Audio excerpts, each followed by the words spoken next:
عضو المكتب التنفيذي في المجلس الوطني السوري. دكتورة بسمة، ما رأيك بما قاله الأسد من أنه لا يملك أي شيء لكي يرضي المتظاهرين لأنهم يريدونه أن يرحل؟ يعني أعتقد أن الرسالة في هذه المقابلة فيها شيء من يعني غريبة شوية، لأنه التقديم اللي بيقوم فيه الرئيس الأسد يتجاهل تماما ما يجري في الشارع ومطالبة الشارع أولا بحق التظاهر، ثم انتقل الشارع إلى مطالبة بإصلاحات حقيقية وجذرية، ثم عندما لم يستجيب النظام طلب برحيل الرئيس. هذه مطالب رأيناها في دول أخرى، وهذه مطالب الشارع السوري. مع الأسف نحن وصلنا إلى هذه المرحلة، الشعب اعتبر أن هناك أصبح قطيعة مع النظام، وهذه القطيعة يعني حتى يستطيع الشعب أن يفكر بأي شكل مختلف كان من المطلوب أن يتوقف العنف في الشارع، ولكنه ازداد خاصة في الفترة التي تحاول فيها الدول العربية أن تصل إلى شيء ما مع النظام، إلى آلية لإنهاء الوضع على ما هو عليه الآن. لذلك المقابلة التي تشير إليها في الديلي تيليجراف حقيقة هي يعني من ناحية تهدد بحرائق وبمصائب. نعم، قال سوريا ليست مصر، سوريا ليست تونس، سوريا ليست ليبيا ولا اليمن أو غيرها، وأن سوريا هي الأساس تقريبا أو الركيزة، وأن الوضع إذا تقلقل في سوريا سوف يشعل نارا في منطقة الشرق الأوسط. هل جملة هذه ما يقول بعض المعارضين يقولون هذه بعبيع، هل تأخذون بهكذا تهديدا؟ نحن لا نعتبر ذلك بعبيئة، نعتبر أن هناك يعني خطاب خطير جدا جدا من قبل النظام ومن قبل الرئيس الأسد. هناك خطاب يقول عليه وعلى أعدائه، وخطاب من هذا النوع يعني يوحي بأنه لماذا ليست سوريا كمصر أو تونس؟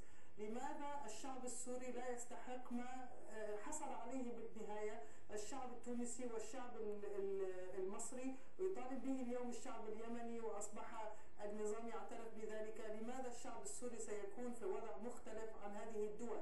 ولماذا طبعا سوريا لها وضع محوري في المنطقة ووضع استراتيجي، والمعارضة والشعب واعين لذلك، وإذا كان الشعب لا يرى ذلك كل يوم المعارضة ترى ذلك وتعي تماما الأهمية الاستراتيجية لسوريا، والمطلوب من تسويات والمطلوب من مفاوضات وتطمينات للمنطقة بأكملها. عدم الاستقرار اليوم سببه النظام، والنظام لم يعد هو ضمان الاستقرار في البلاد، بل هو سبب عدم الاستقرار. ولكن الآن يعني سمعنا رئيس اللجنة الوزارية العربية في الجامعة العربية في اجتماع في الدوحة يقول قبل قليل بأنه تم التوصل إلى اتفاق على ورقة عمل تم تسليمها لوزير الخارجية وليد معلم، سيبقى في الدوحة إلى الغد ربما لتقديم رد على ذلك حتى الغد والتشاور مع الحكومة أو القيادة السورية. ما رأيك بموقف اللجنة الوزارية العربية؟ هل تعتقدين مثلا أنها ربما تقدم الفرصة الأخيرة إن كان للنظام أو للمعارضة؟ أعتقد أنه الجامعة العربية قامت بواجبها بهذه المبادرة، ولو أنها لم تضع شرطا مسبقا وهو وقف العنف، وكان هذا مطلب المعارضة، يعني خلق البيئة التي تسمح بأن يكون هناك أي كلام عن حل سلمي للوضع على الأرض، وخاصة أن لا تكون هذه الفترة لمهلة الأسبوعين تتاح للنظام لكي يزداد العنف وليس فقط ليستمر.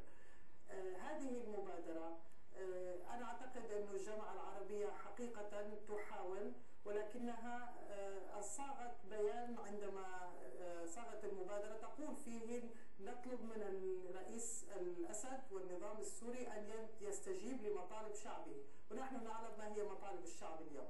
فإذا نأمل أن تكون هذه المبادرة تحتوي على شقين، أولا أو ثلاث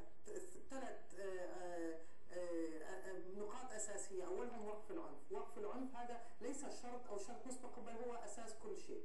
وقف العنف قبل كل شيء.